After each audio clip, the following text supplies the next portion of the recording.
We are being educated, and this education which is conditioning us is destroying us. It's like developing an arm, one arm, getting very, very, very, very strong, and the other almost paralyzed. And you call this education. And there are all the teachers who are helping you to be educated. That is to cultivate a very small part of the brain through information knowledge to have a livelihood. And you are all very, very educated. Right? Right, sir? Face it.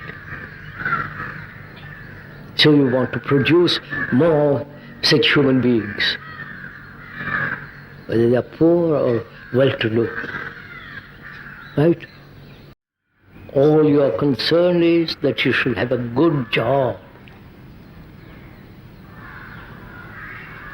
Get married, settle down.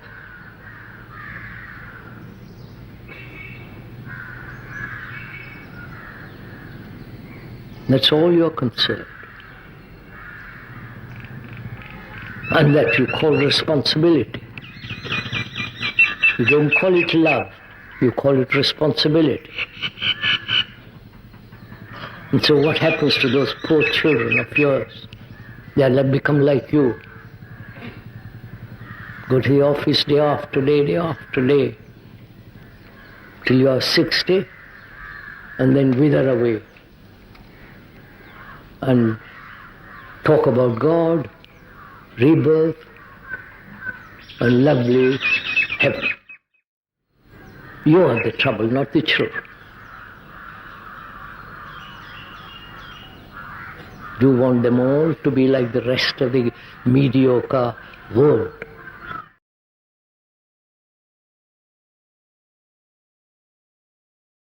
Then what is real education? Education of the understanding of the whole psychological world, which is you. Right, sir? You understand? We need different kind of education, right? Which is concerned with the total man, woman, child, with the wholeness of man, right? The wholeness man is both physical, psychological, so-called spiritual. So education means the cultivation of the whole of the brain, whole of one's psychological structure. Is it not both the cultivation of a brain that can function excellently in the world, and also psychologically understand the whole meaning of existence, the self, the I, the psyche? If one is a teacher, he has to find out whether you are really a teacher, really a teacher.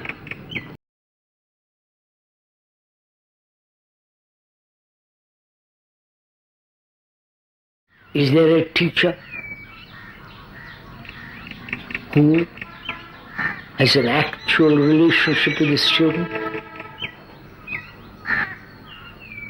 What is the relationship between the teacher and the student? In a school, whether it's poor, well-to-do, top schools. What's the relationship?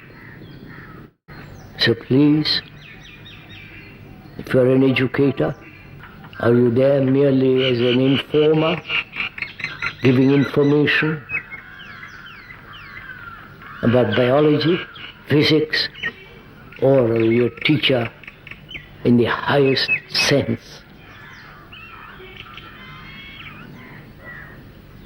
Which means you care. You care how you and the student behave. You care to have good taste.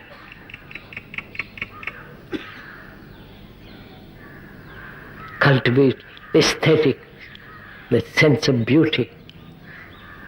You understand? Don't put them as poor children or rich children. They are children.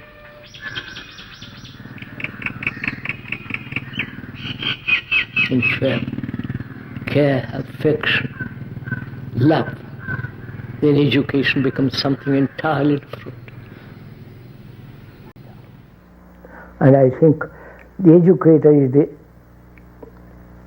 is the greatest individual on earth, because he's bringing up children for the future.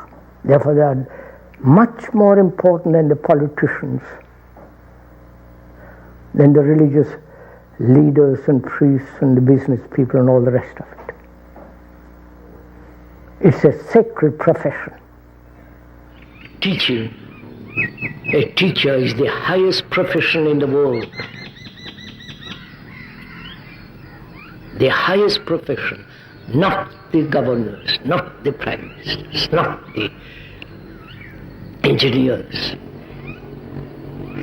because they are responsible for the future generation.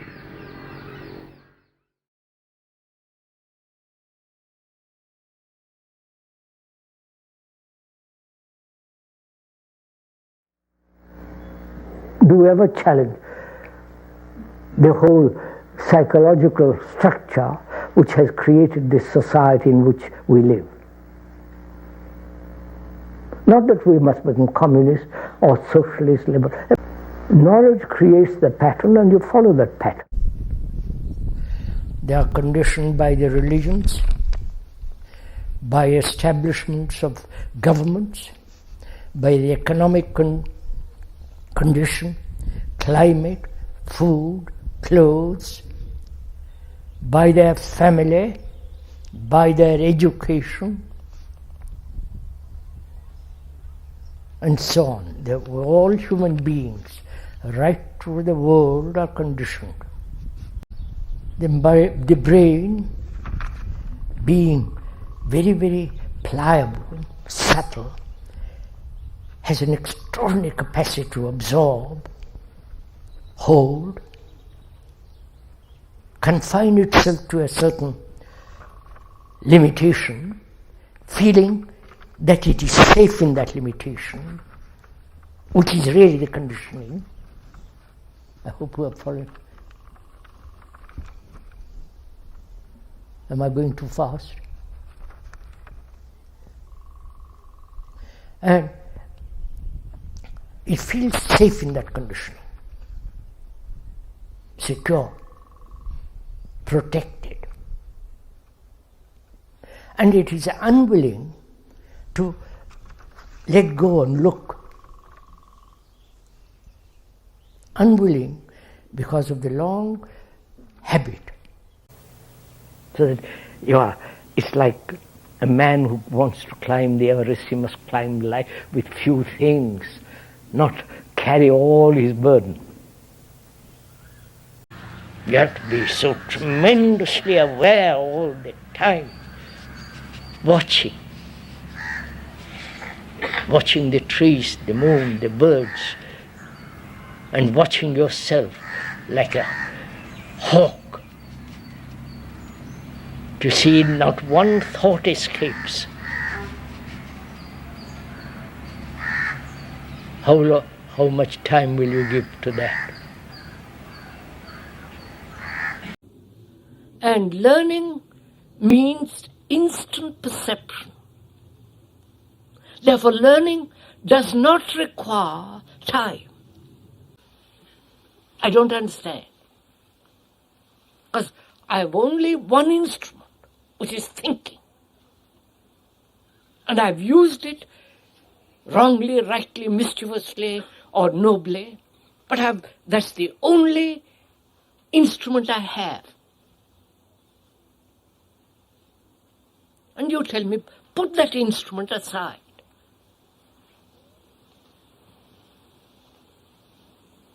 Learn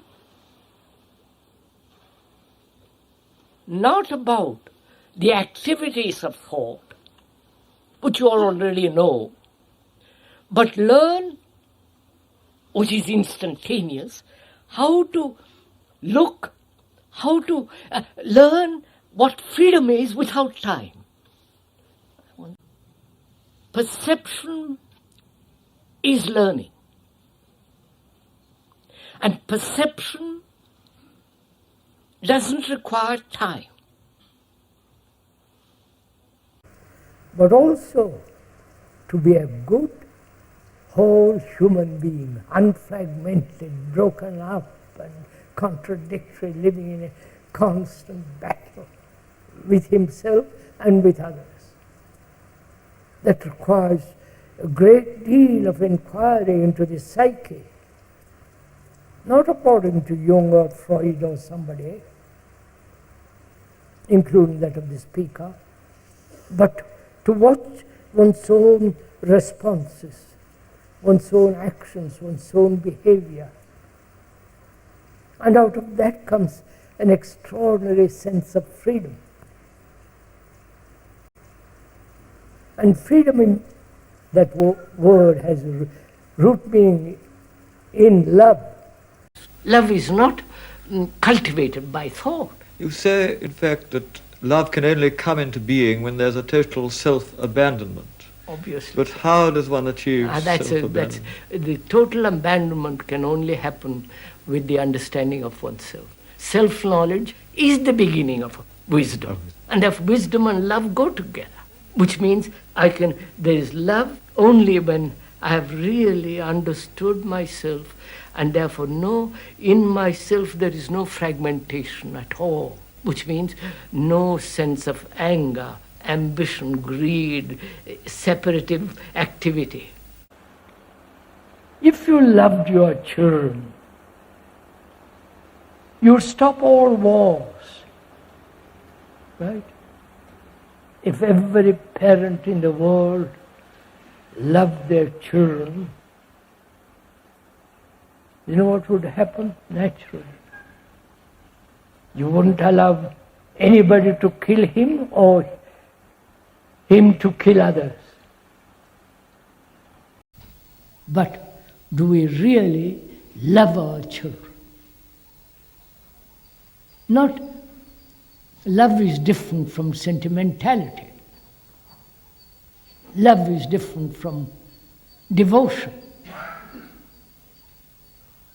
Where there is love, there is responsibility.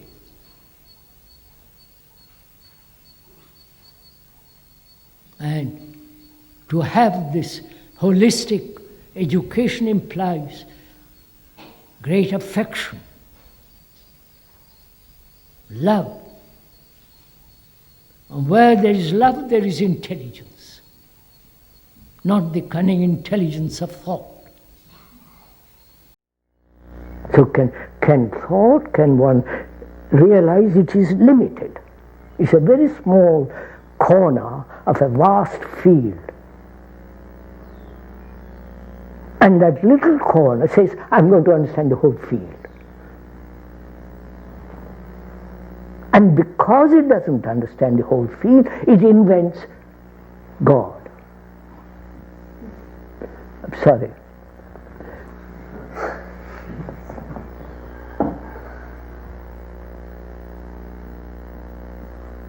Or Jesus or Krishna or whatever it is. An outside agency that's going to transform our whole existence. Right?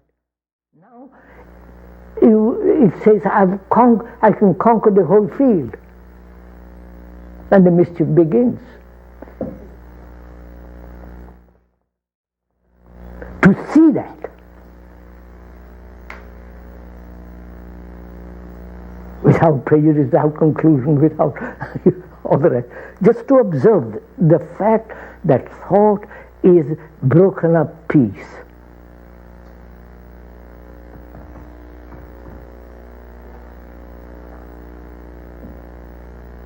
And thought has created this tremendous mischief in this world, right? Religious mischief, political mischief, all the rest of it.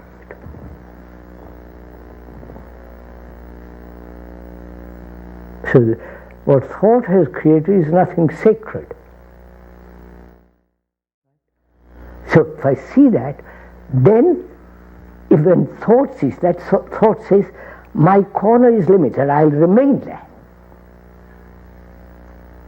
Right?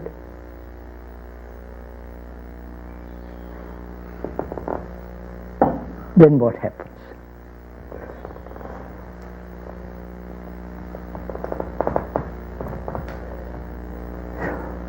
Is this too much for you? Little bit too much.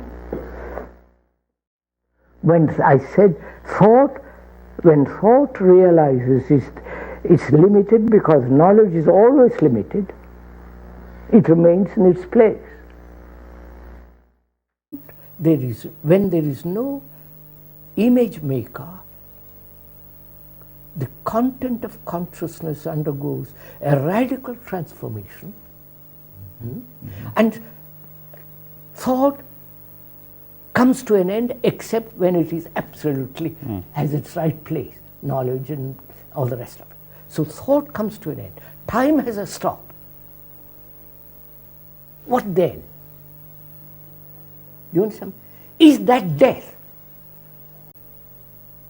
When thought stops, when there is no image maker, there is a complete transformation in consciousness, because there is no anxiety, there is no fear, there is no pursuit of pleasure, there is none of the things that create turmoil, division.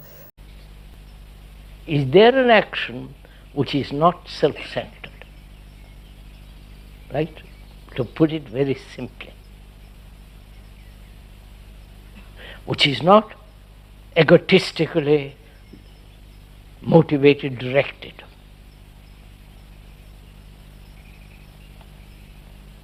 Because that has brought havoc in the world. Right? Not only in personal relationship, but with our neighbors, whether they are near or far. Now, can this self-centered existence come to an end and yet be alive in this world, act, think, feel? That is, psychologically, we have built a great deal of knowledge about us. Can one die to all that psychological knowledge